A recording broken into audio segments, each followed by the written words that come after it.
Try this. Okay, now I think we have audio. See, this is why we have the little bit of a pre-show to get things rolling. It's very important to get all the details going, right? So let me try that again. And do this a couple of times, get this rolling. Okay, so I see YouTube. Hello, YouTube. And I see Periscope. Excellent. How's it all going?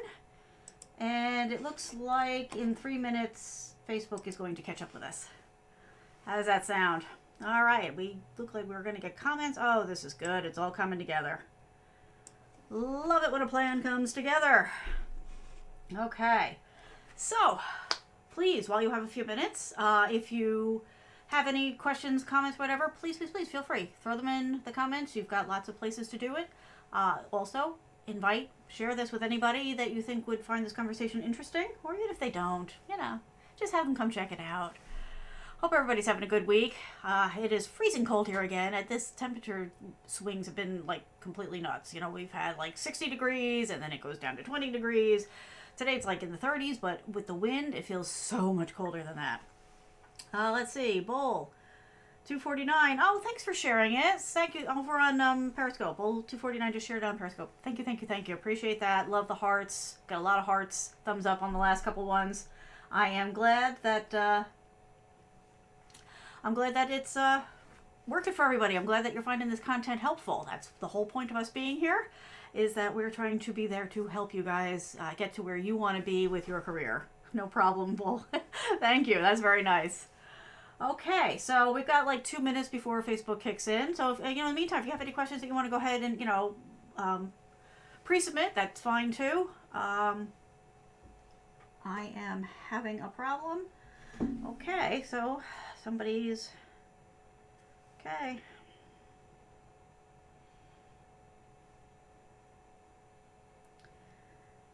Everybody knows I'm live now.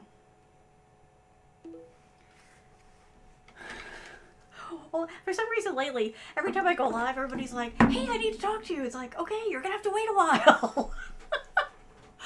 You can only talk to so many people at a time, and, being on the phone just isn't going to work. So that's the way it goes, right? C'est la vie. C'est la vie. So, I hope everybody's got their own opinions on what you think makes a good BA. I certainly have mine. So I thought that's what we would go with. Okay, really. I just have to not pay attention to my phone because I have to focus. Okay, so about a minute. All right, I think we're doing good. We got this all rocking and rolling here. I have a bachelor's in business admin. How can I leverage that to get a BA job? Oh, okay, so Bull's got a good question. Just real quick, did you see any of the previous episodes that I've done this month about getting a job as a BA? Just so that I don't want to bore you with answers I've already given you. So just let me know. And in 1 second. Oh, okay, so there we go. We're getting live on Periscope. Okay, so let me just get the show started and then, okay. All right, so I will answer that question first, Bull. Just hang on 1 second. Let me get everything started and we will dive in with that. Excellent. Okay. Fair enough. Hi, my name is Kathleen Sinnott, and I am one of the founders of the BA Zone. Unfortunately, due to technical issues, Mara's still not able to join us today. That's okay. I got you covered. I'm going to keep rolling along with this, and we will get all the information out to you so that you can be the best BA that you can be. Thanks so much for coming by. Hope you're having a good week. As usual, all the comment areas are open, so if you are on Periscope, YouTube, or on Facebook, and you want to throw in on this topic, please feel free. Whether you have your own ideas on what makes a good BA, or if you have any questions or comments, go right ahead. And as always, shares, likes, hearts, all those good things are always appreciated. Okay, so during the pre-show, I started chatting with Bull over on Periscope a little bit. So he was asking, or she's asking, I'm not sure, I didn't ask, says, I have a bachelor's in business administration. How can I leverage that to a BA job? Excellent question, right? So you spend all this time, money, and effort going to school, you get your degree, and they give you the cap, the gown, and the piece of paper, and they go, good luck, which is not super helpful. Okay, so, Bull, the first question I have for you is, in the course of getting, yeah, that's how it works, right? In the course of getting your bachelor's, did you have any courses that gave you sort of any kind of practical work to do. So for example, did you create a business plan? Did you create a requirements document? Did you do any flows, any of that kind of thing, wireframes? Did you create any kind of materials in the course of your education that are examples of the kind of work that you would be doing on a job? Because that would be the best place to start. I'll give you a chance to answer. If you already have some examples that you built during, your coursework, that's great, because no, you didn't. Okay, that's fine. No problem. We got that covered too. Sometimes it depends on where you're going, the types of professors you've got, and so on and so forth. Some of them will at least try as part of the courseware to encourage you to build something that you can then use to help leverage.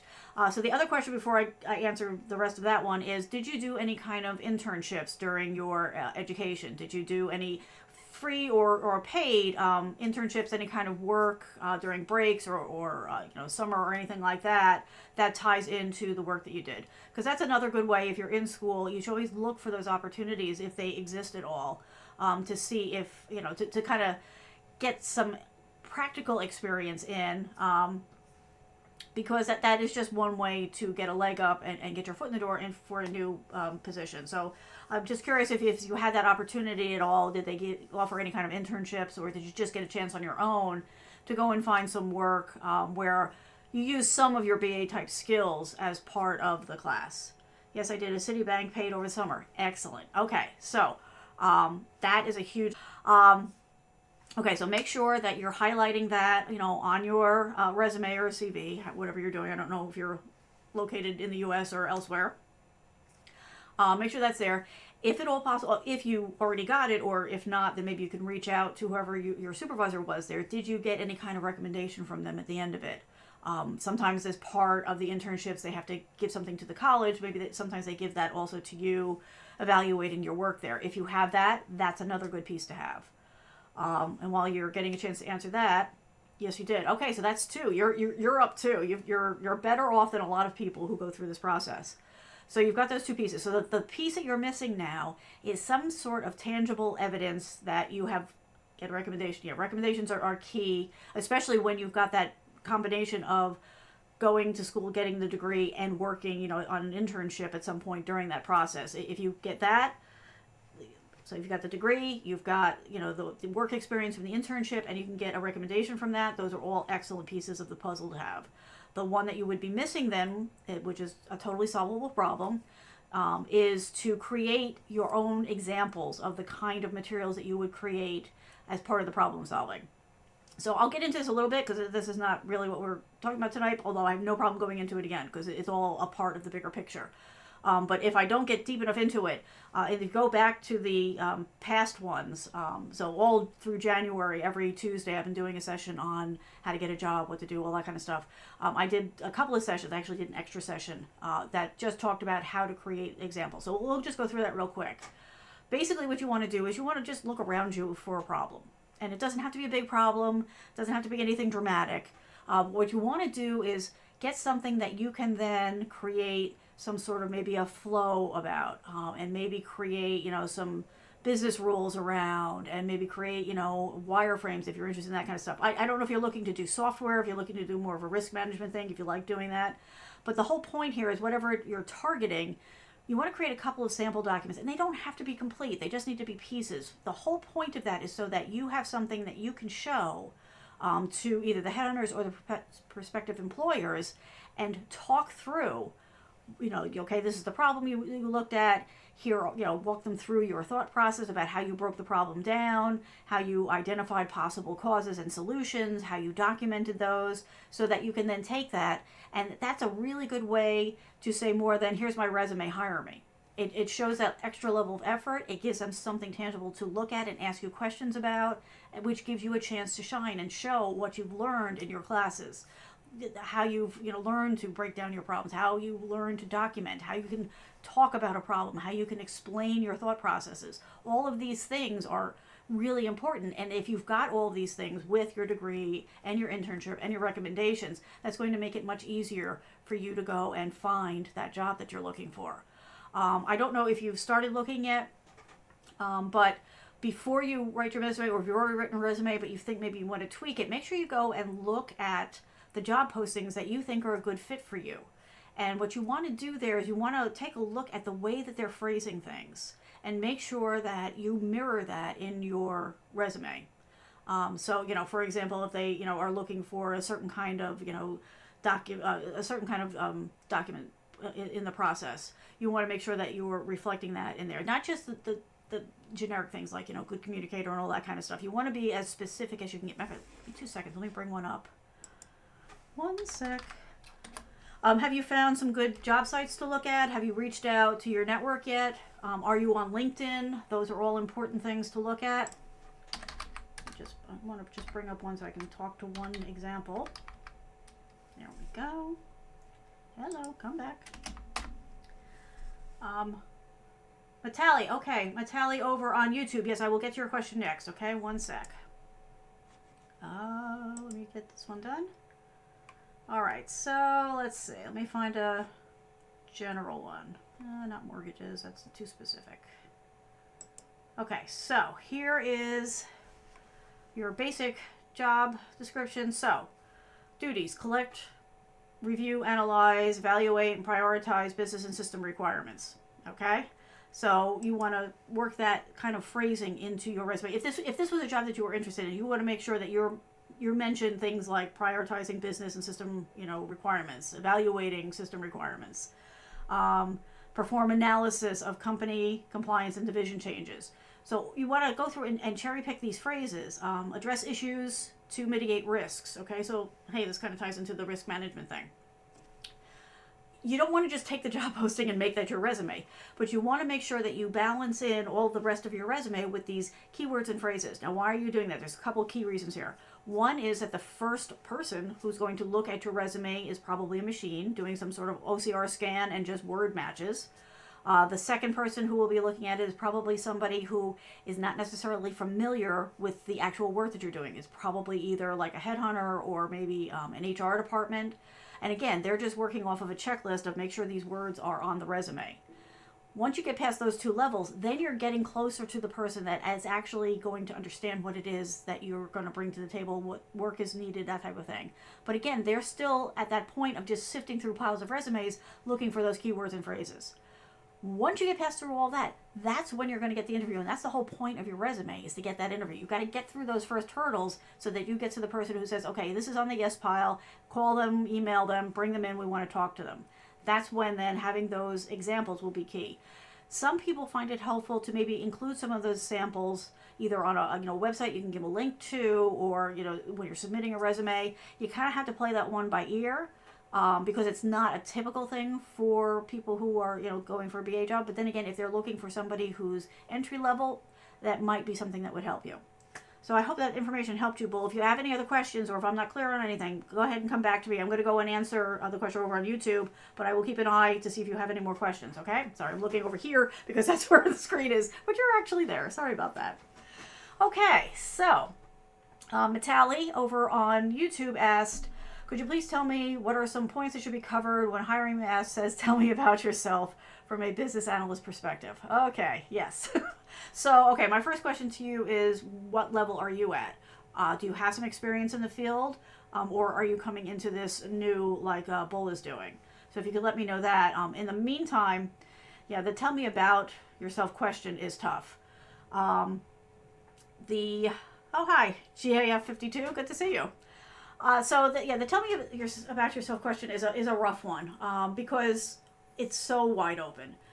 What you don't want to do is you don't want to, okay, so I'm sorry if I'm saying your name wrong. So Mitali, if I'm not saying it right, spell it phonetically, I did it right, because I've spent my whole life with people mispronouncing my last name, so I'm very sensitive to that.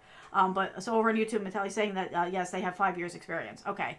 So when they ask, tell me about yourself from a business analyst perspective, at least they're being more specific. A lot of them just say, tell me about yourself. And they're really not interested in your hobbies, what you had for lunch, that type of thing, which that kind of a question can kind of feel like sometimes. But what they're really saying is, how can you solve our problem? How can you help our company reach their goals? That's really what they're looking for. Okay, so you've got 5 years experience, so you've got something to work with there. So what you want to do is you want to talk a little bit, introduce it introduce yourself to the topic by talking a little bit about what you do. So, you're a business analyst, you've worked in these different areas over the past few years, and then maybe start talking about, some actual projects you've worked on. But keep it, kind of short, because at this point you're trying to get a feel, you're trying to gauge the reaction to see where it is that you need to dive deeper. Now, hopefully the job description was written well enough that you can already start to target that a little bit. So, like, for example, if they're posting a job posting because they're working on a software project, and it's, customer facing, if you've gotten that much information, then try to, even if you haven't done exactly that, try to pick a couple of examples that touch on things that are related to that type of work, to get the ball rolling. And then start to talk about how you contributed and what kind of research you did and how you approached a couple of problems. Don't talk for too long. Like, you want to get enough to get the ball rolling, to give them enough to start asking you questions, without, just going on too far, because you don't want to dig yourself a hole. You want to put some stuff out there, get some feelers, cover a few topics lightly, and then see what they respond to. If, they don't respond to something, then ask the question. Remember that the interviews are a two-way conversation. So you want to make sure that, you're not just sitting there passively and, fending off questions. If you're not sure what they're asking, or if you'd like a little more detail before you answer, you can go ahead and ask for that. Don't be shy. Part of this is showing also your ability to respond and communicate and ask the right questions, and not just wildly guess what it is that they may be looking for. So does that help, or do you want me to go a little deeper on that? Let me know, Natalie. I'm just going to jump back over to Bull here and see if there was anything else that was needed here. Okay. And so Bull, just to get back to you for a second, if that covered, let me know if that covered the question for you. And like I said, if not, if you want a little bit more of an example, if you go back, I'm trying to remember now if it was a week ago or 2 weeks ago that I did the examples. I'm sorry, I'll have to go back and look. I don't remember off the top of my head. But on the Tuesday show, I talked in general about how you can create your own materials, how you can create your own examples of how you would tackle problems in a work environment, to help with the situation of maybe, returning to the workforce or coming into the workforce for the first time. But if you go back, you could look and see, and then, because I got some questions after that, a couple days later, I came back on for a shorter session, and we worked through 2 real examples from the news. And the news, by the way, is a really good resource for finding these kinds of examples if you can't think of anything on your own. Basically, you can open the paper any day and see something that's gone wrong, and you'll find something that you can work with there. Matali. Oh, good, I got your name right. Great, thank you so much for letting me know. Okay, so did that answer your question, Matali? Does that give you a feel for how to handle that question? That is always the starting point. It's always like, every time they do it, I try not to react, but the back of my head goes, oh, geez, really? Okay, we're going to start here. I like when we dive in deeper right away, but that's just me. All right, so everybody is rolling along here. Let me just double check and make sure. Okay, I don't know why Facebook keeps freezing on me. This has been happening a lot lately, but okay. It looks like it's working. It keeps locking up. Okay, so let me flip back here for a second. I'm sorry, I'm getting such an unusual amount of messages. I'm just worried that something is wrong. But I guess not. Okay. So let's talk a little bit today about, actually, take this out of my head here. Let's talk about some of the things that make somebody a good candidate for being a BA. Oh, good. Okay, thank you, Matali. Thank you. Okay, so let me back up for a second. What happens to a lot of people is they are going to school, like Bull, or, they've been looking for a job or whatever, or they just don't know what to do, and so somebody says to them, oh, well, you should be this because it's got a good future and you can make some money at it. That comes from a very good place, and it may work out just wonderful for you, but I've seen a lot of people who have ended up in careers that they absolutely hate because of that. So that's why I thought we would talk a little bit tonight about what seems to help make people successful at being a BA. Probably was a better way to say that, but you get what I'm saying.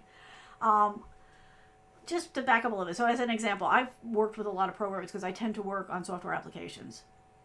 And I have met a lot of programmers who are amazing at their job. I mean, just mind-blowingly good at it, can dive in, can solve problems, can come up with great solutions, just, blow the doors off everybody else. Those are the people who went into it for the right reason. It was because this was a career that was attractive to them. It was something that they were, working on maybe on their own already. And so they went into it, and they love the fact that it's constantly changing and you have to keep learning and you've got to keep doing new things. And the work that you did 6 months ago may need to get thrown out. And they look at that as something exciting because it's a chance to do it better. Then there are the ones who got into it because somebody told them they should, or somebody told them they can make a lot of money. And so they went and they learned a language and they went out there and they're not happy.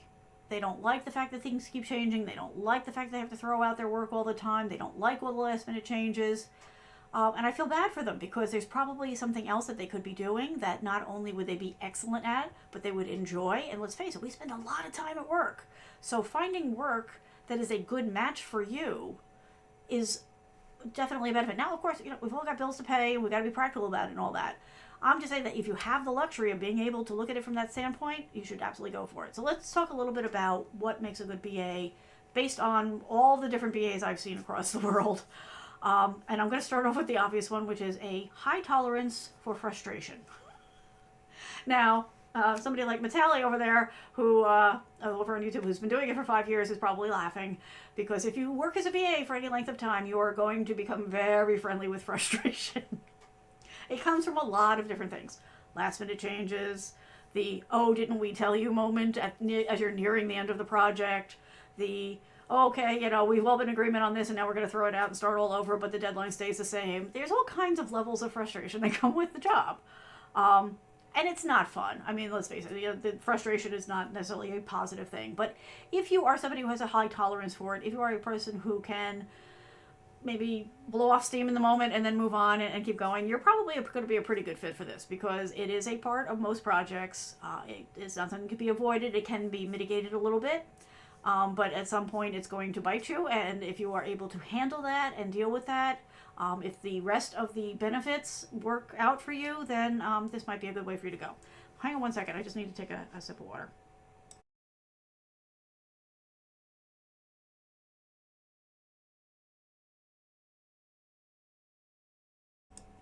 I have been talking nonstop today. So at this point in the day, it's starting to catch up with me. Okay, so that's number one. I'd love to know if anybody agrees, disagrees. You can give me a thumbs up if you agree. You can say heck no if you don't agree. That's all good.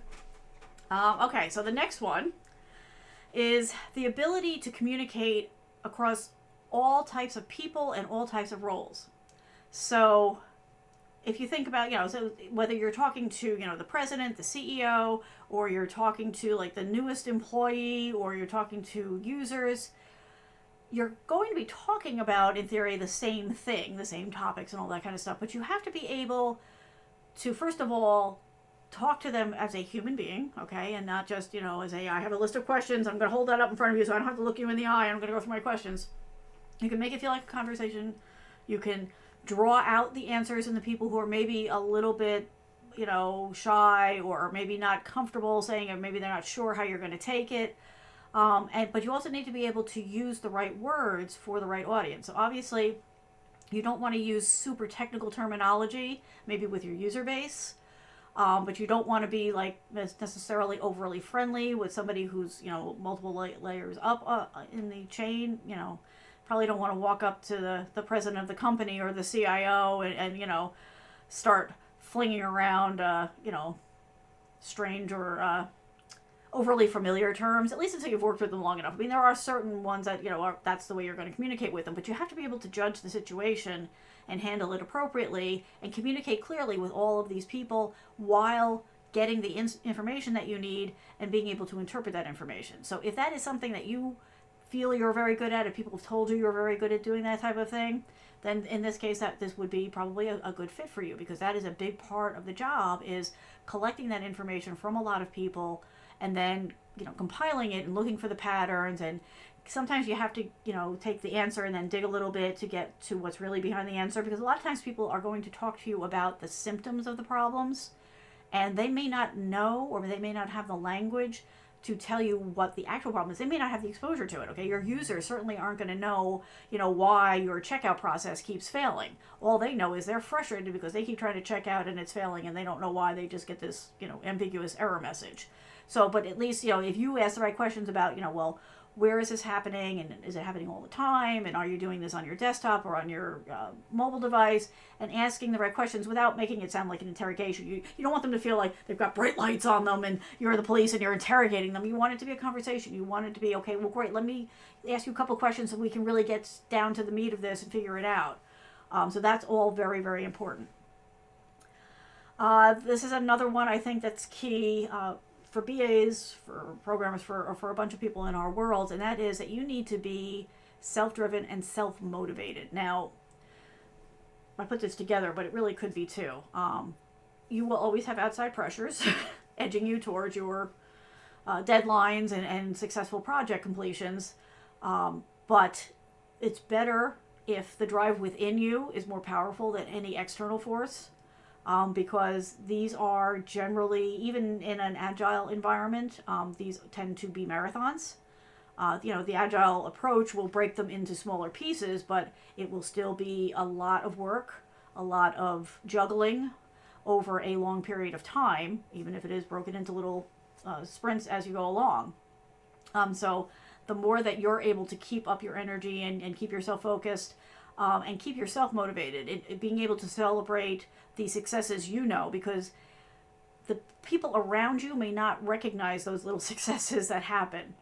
They're not going to be seeing it at that level that you're at. For a lot of people, they're either going to see the project as a success or a fail, and that's it. And in order to do our jobs well, we have to be able to acknowledge and pat ourselves on the back for those little wins of, hey, there's been this, problem that, everybody's been dancing around and nobody's been able to get to. And when you're the one that's been able to get into, identify the core issue and come up with a solution or multiple solutions that could be presented and chosen from, you have to make sure that you can feel good about that and not necessarily need somebody patting you on the back about it, because that pat on the back may not come from anybody but you. So better off if you can do it yourself. Okay, so let me just check in and see if anybody has anything that they want to add on that. No, we're good? Okay, excellent. I do have a couple more, so just hang on one sec. For some reason, all of my things just moved, but we will bring them back. Okay, so the other thing that tends to make somebody a very good business analyst, whether they are new to it or they've got 5 years or more experience, is that they're resourceful. You're able to think on your feet, that you're able to, find not only answers, but find the right questions to ask to get to the answers, to find alternative paths or alternative solutions to problems, rather than, if you can't climb over the wall and you can't get around the wall, that you find a way to bust through the wall, that type of thing. You want to make sure, if you are the type of person that is always learning, is always looking to grow, is always staying on top of the trends and the changes, not only in whatever industry you're working in, but also as a business analyst and with your tools. That's another big thing, which, by the way, Bull, if you're still on here, that's another thing to make sure that you leverage as you're going out there to try to get a job. Make sure that you've got the technical skills that they need. So, for example, if you're going into a shop that is using all of the Google tools, hi, QWERTY111, how you doing? You want to make sure that if you're going into a world that's using all the Google tools and you've been working in Microsoft Office, that you go and you spend some time getting familiar with the Google tools and make sure that you're at least comfortable with it, so that you're able to get in there. If you're new to the market, and QWERTY111, Quest. Okay, hi Quest, good to see you over on Periscope. Feel free to throw in if you have any questions, comments. Don't be shy. It's a very casual night around here today. So at any opportunity that you've got to, again, fill another space on that resume checklist, if you don't have to necessarily spend a lot of money, you can go to YouTube, you can take the courses, and that's also another good way to start to build some of those samples we were talking about. So, if the job that you're looking at, it says, must you have, good Excel skills, and you just, use Excel in a low level, spend a weekend, go and, take a couple online courses, do the work actually in the tool and get familiar with it. If you don't have the tool available to you, most of the tools that are used in businesses, you can get either a 15 or a 30-day free trial. Make the most of it. download it, spend that 15 to 30 days using it every single day, and then you'll be ready to walk in and say, well, while this is the tool set that I've been using, I have been, I have some experience with this other one. It's not a problem for me to jump in and do that. So that is very important. Okay, we're doing good. Yeah. Yeah, Courtney, by all means, if you have a question or comment, just go right ahead and throw it in. I'm just going to keep going until I see something else pop up. Okay, so another important skill for a business analyst, another thing that would mean that you are probably going to be very good at this job, is if you are able to manage personalities and if you are able to guide to agreement points. This is the kind of skill that, frankly, I've worked on over the years. My counterpart, Marianne, she is a rock star at it. It's like she was born with this. This is one of her superpowers. So if you're one of those folks that's able to do that, if you're able to get your friends and your family and the people around you who are disagreeing about something to a neutral point of agreement, and you can continue to build on that skill, that is going to mean that you could really be a super success at doing this kind of job. And I guess the last thing that I would want to say is, if you can at least understand and commiserate to a certain level with the other people in your team, with your project managers, with your developers, with your subject matter experts, if that type of connection with people comes naturally to you, that's another great sign that you could be very, very good at this job.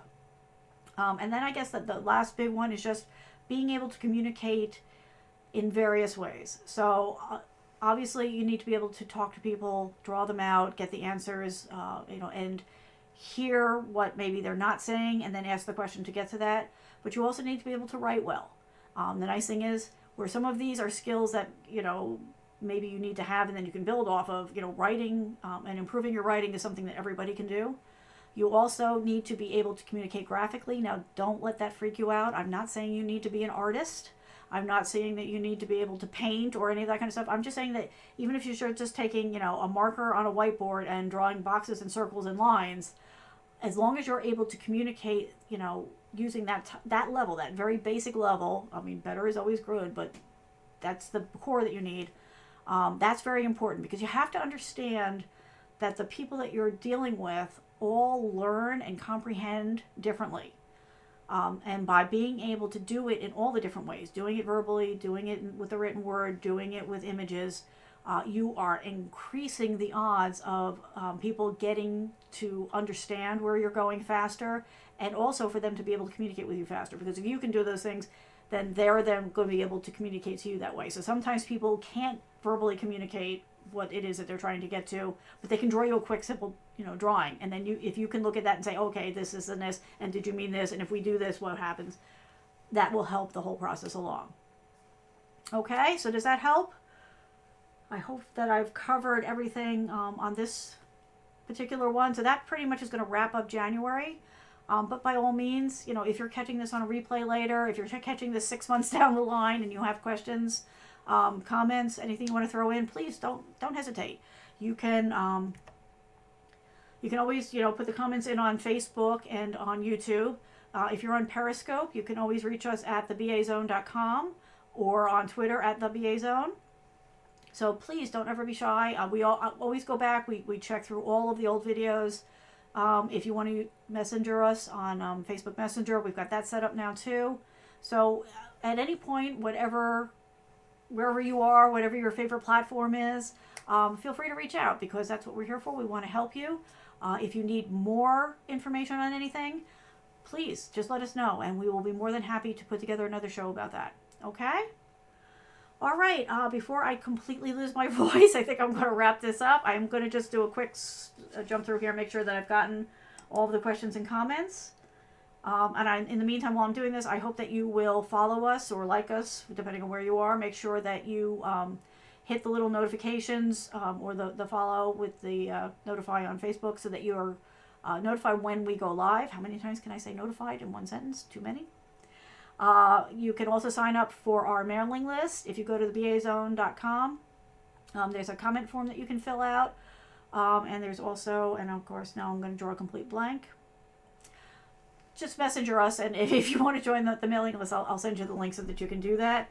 We send out emails about the shows and anything else that we've got going on. I promise you it's not a whole lot, and we will never ever share that list. We just do that to communicate with you. Okay, it looks like we're all good. Looks like everybody's happy. Yes. Thank you so much for the likes, the hearts, the thumbs up, all that good stuff. That's always appreciated. And I hope that we will see you next week. Same time, same place. Have a good one. Bye.